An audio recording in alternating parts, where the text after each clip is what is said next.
मित्रांनो नमस्कार। आजच्या व्हिडिओमध्ये आपण युनेस्को तर्फे देण्यात येणारा Guillermo canoe world press freedom award 2024 या संबंधीची माहिती घेणार आहोत। हा पुरस्कार युनेस्को तर्फे पत्रकारिता क्षेत्रात दिला जाणारा प्रतिष्ठेचा सन्मान म्हणून ओळखला जातो। 2024 चा जो पुरस्कार आहे तो कोणाला देण्यात आला आहे तर गाझा क्षेत्रात म्हणजे इस्रायल आणि पॅलेस्टाईन दरम्यानची गाझा पट्टी आहे, ज्यामध्ये हमासच्या हल्ल्यानंतर संघर्ष उद्भवलेला आहे या दोन देशांदरम्यान। तर या क्षेत्रात म्हणजे गाझा पट्टीमध्ये वार्तांकन करणाऱ्या पॅलेस्टाईनी पत्रकारांना, हे लक्षात घ्या, पॅलेस्टाईनच्या पत्रकारांना हा पुरस्कार घोषित झालेला आहे 2 मे 2024 रोजी। हे जे क्षेत्र आहे ते युद्धग्रस्त क्षेत्र आहे आणि जीव धोक्यात घालून या क्षेत्रातील परिस्थितीचं म्हणजे युद्धजन्य परिस्थितीचं जे काही चित्रण किंवा वार्तांकन केलेलं आहे या पत्रकारांनी, वार्ताहरांनी, त्यांना हा पुरस्कार घोषित झालेला आहे आणि हे पत्रकार पॅलेस्टाईनचे आहेत, हे लक्षात असू द्या। तर या ठिकाणी आपण आता या पुरस्काराबद्दलची माहिती घेऊया। या पुरस्काराची सुरुवात ही 1997 मध्ये झाली। पुरस्काराचं स्वरूप आहे $25,000 अमेरिकन। हा वार्षिक पुरस्कार आहे। 1997 मध्ये हा पुरस्कार सुरू झाला आणि हा वार्षिक पुरस्कार आहे। या पुरस्काराने जगभरात कुठेही माध्यम म्हणजे प्रेस स्वातंत्र्याच्या संरक्षण आणि प्रोत्साहनासाठी किंवा संरक्षण किंवा प्रोत्साहनासाठी उत्कृष्ट योगदान दिल्याबद्दल या पुरस्काराने संबंधित व्यक्तीला गौरविण्यात येतं, सन्मानित करण्यात येतं। आणि विशेषतः केव्हा तर धोक्याच्या वेळी हे साध्य केलं जातं। धोक्याच्या वेळी म्हणजे एखादी परिस्थिती अशी उद्भवलेली असते एखाद्या ठिकाणी किंवा दोन देशांदरम्यानचं युद्ध असेल किंवा एखादी नैसर्गिक आपत्ती असेल, अशा वेळी ज्यावेळेस जीव धोक्यात घालून हे पत्रकार वार्तांकन करतात, जगापुढे तेथील फॅक्ट्स किंवा वास्तव मांडतात, अशा पत्रकारांना हा पुरस्कार दिला जातो। त्यामुळे या पुरस्काराचे पत्रकारिता क्षेत्रात अतिशय वेगळं महत्त्व आहे। UN प्रणालीमध्ये म्हणजे संयुक्त राष्ट्राशी संबंधित जी काही संस्था संघटना आहेत त्यामध्ये पत्रकारांना दिला जाणारा हा एकमेव पुरस्कार आहे, त्यामुळे त्याचं महत्त्व वेगळं आहे। आता हा जो पुरस्कार आहे याचं नाव गुइलेर्मो कॅनो का दिलं तर कोण होते हे तर 17 डिसेंबर 1986 रोजी कोलंबियातील बोगोटा येथील हे जे वृत्तपत्र आहे एल एस्पेक्टेडॉर, तर या वृत्तपत्राच्या कार्यालयासमोरच त्यांची हत्या करण्यात आली होती आणि त्यांच्या धाडसी पत्रकारितेला समोर ठेवून त्यांचं नाव या पुरस्काराला देण्यात आलेलं आहे।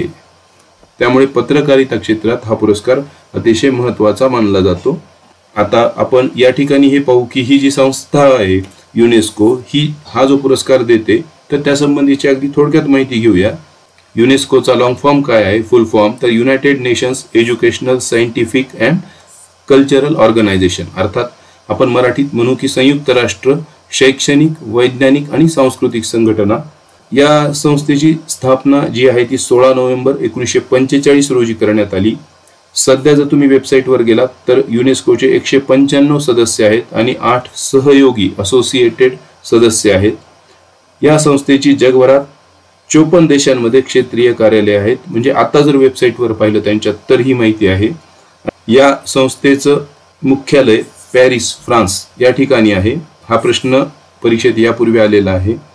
आणि विद्यमान महासंचालक कोण आहेत तर ऑड्रे अझोले या विद्यमान महासंचालक आहेत या संस्थेच्या। तर आजच्या व्हिडिओमध्ये आपण काय पाहिलं की हा जो पुरस्कार आहे UNESCO Guillermo canoe world press freedom award 2024, तर हा पुरस्कार कोणाला देण्यात आला तर गाझा क्षेत्रात वार्तांकन करणाऱ्या पॅलेस्टाईनी पत्रकारांना हा पुरस्कार यावेळेस देण्यात आलेला आहे। हे तुम्ही आता या ठिकाणी लक्षात ठेवा की पॅलेस्टाईनच्या पत्रकारांना हा पुरस्कार देण्यात आलेला आहे।